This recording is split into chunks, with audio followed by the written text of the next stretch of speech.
দৈনিক বার্তাকে কেন্দ্র করে শিল্প সাহিত্য যে জগৎ, সে জগৎটা রাজশাহীতে গড়ে উঠলো। আপনারা বিশ্বাস করেন যে পাড়ায় পাড়ায় এত মানে গানের স্কুল ছিল। গণমাধ্যম অনেক নিপীড়নের মধ্যেও সে তার কণ্ঠস্বর ক্ষীণ হলেও সেই ক্ষীণ কণ্ঠস্বরের মধ্যেও সত্য কথা বলার একটা মানে জায়গা থাকে, একটা স্পেস থাকে। সেই স্পেসটাও নিশ্চিহ্ন করে দেওয়া হয়েছে। সারাদিন বন্দনা করতে কেউ কেউ বাধ্য হয়েছেন, এবং কিছু মিডিয়া তারা মানে মিডিয়া তৈরি করার জন্য, ব্যবসাকে ধরে রাখার জন্য কিছু মিডিয়া তৈরি করে ফ্যাসিবাদের গুণকীর্তন করে গেছেন। দুই একটা আমি নিশ্চয়ই গণতন্ত্রের জন্য লড়াই করালো। আমি 1984 সালে এরশাদের বিরুদ্ধে আন্দোলন করতে গিয়ে, যে ওনারা জানেন, একবারে রাইফেলের গুলি, মানে এটা শর্টগানের গুলি না, রাইফেলের গুলি খাওয়া মানুষ একবারে পেট দিয়ে ঢুকে পিঠ দিয়ে বেরিয়েছে। গণতন্ত্রের প্রশ্নে কোনো আপোষ আমি করিনি, কখনো করবো না। কিন্তু ফ্যাসিবাদের প্রকাশ্য দালালি করেছেন এমনভাবে, এবং প্রতিটি ঘটনা প্রতিটি গুণকে সাফাই গিয়েছেন ফ্যাসিবাদের পক্ষে। সেই মিডিয়ার কি মানে থাকা উচিত?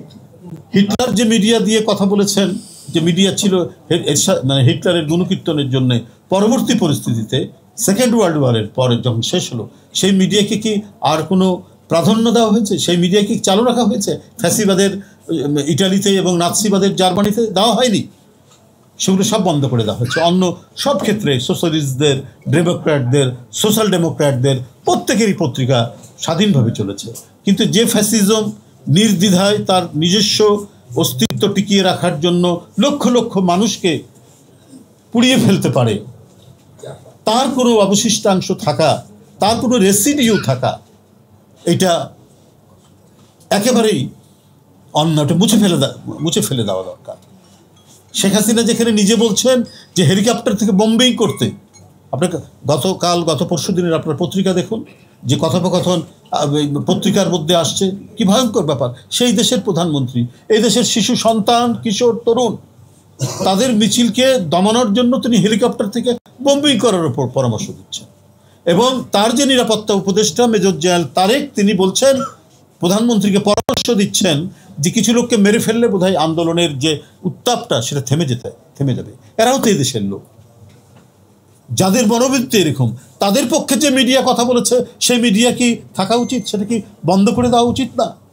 তুই একটা মিডিয়া ৭১ সহ এরকম কয়েকটা মিডিয়া দিন রাত ওই সময় যে জঙ্গিবাদ করে গণতন্ত্রের সংগ্রামে যারা অংশগ্রহণ করেছে, তাদেরকে নানা ধরনের তকমা, নানা ধরনের মানে কি বলে বয়ান তৈরি করে তাদের বিরুদ্ধে অপপ্রচার করা হয়েছে। তাহলে মিডিয়া নিয়ন্ত্রণ করে ফ্যাসিবাদের পক্ষে যারা সাফাই গিয়েছেন, এবং প্রতিটি হত্যাকাণ্ডকে যে সরকারের দিক থেকে যেটা ঘটনা হয়েছে, তারা এটাকে নানা ধরনের বয়ান তৈরি করেছেন যে এরা জঙ্গিবাদের দিকে যাচ্ছিল, এরা দেশের নাশকতা করছে। আর কেউ শিহরিত হয়নি যে ওই বাচ্চা ছেলে মুগ্ধ পানি লাগবে বলে সহকর্মীদের দিকে এগিয়ে যাচ্ছে, তাকে যখন হত্যা করছে, এটার জন্য কোনো মিডিয়ার যে সংবাদ পাঠিকা বা উপস্থাপিকা সেটাকে আরও বেশি করে বলছে যে এরা সব জঙ্গিবাদের দিকে এগিয়ে যাচ্ছে। এবং এটা যে তারা একটা বানোয়াট নাটক করছে, সেটাও কদিন আগে যে অডিও মানে প্রকাশিত হয়েছে যে হাসানুল হক ইনু এবং প্রধানমন্ত্রীর সাথে কথোপকথন, যেটা পত্রিকা এসছে, সে বলছে যে এটাকে জঙ্গির একটা তকমা দেওয়া যায় কিনা, সেটা প্রধানমন্ত্রীকে পরামর্শ দিচ্ছে। যে তারা যে এর মধ্যে যত মানে জঙ্গি ধরেছে, জঙ্গির ব্যাপারে তারা বিভিন্ন ধরনের কাজ করেছে, পুলিশকে দিয়ে বাড়ি রেড করেছে, গুলি করে মেরে ফেলেছে ওখানে, তাহলে এখন এটা প্রমাণিত হচ্ছে যে সমস্ত কিছু শেখ হাসিনার এটা নাটক ছিল। জঙ্গির নামে সে গণতান্ত্রিক শক্তিকে দমন করার বিভিন্ন বার্তা দিয়েছে, তাদেরকে হত্যা করে। এবং আমরা সরকারি পত্রিকা কি বলে যে ওই সময় দৈনিক বাংলার মতো, এটা তো সরকারি পত্রিকা, সেখানে যদি নির্মল সেন লিখতে পারে এলাস আমরা রাখবো কোথায়, না কি এলাস আমরা রাখবো কোথায়, শেখ মুজিব তখন প্রধানমন্ত্রী, তার স্বাভাবিক মৃত্যুর গ্যারান্টি চায়, তাহলে কি মানে বিবেকবান সাংবাদিকরা সেদিন কাজ করেছে। অথচ সরকারি পত্রিকা ওইটা, তারপর সে লিখতে সে দ্বিধা করেনি, স্বাভাবিক মৃত্যুর গ্যারেন্টি চায়। শেখ মুজিবের সেই দুর্দণ্ড বাকশালী শাসনকে কাঁপিয়ে দিয়েছে একটিমাত্র হেডলাইন।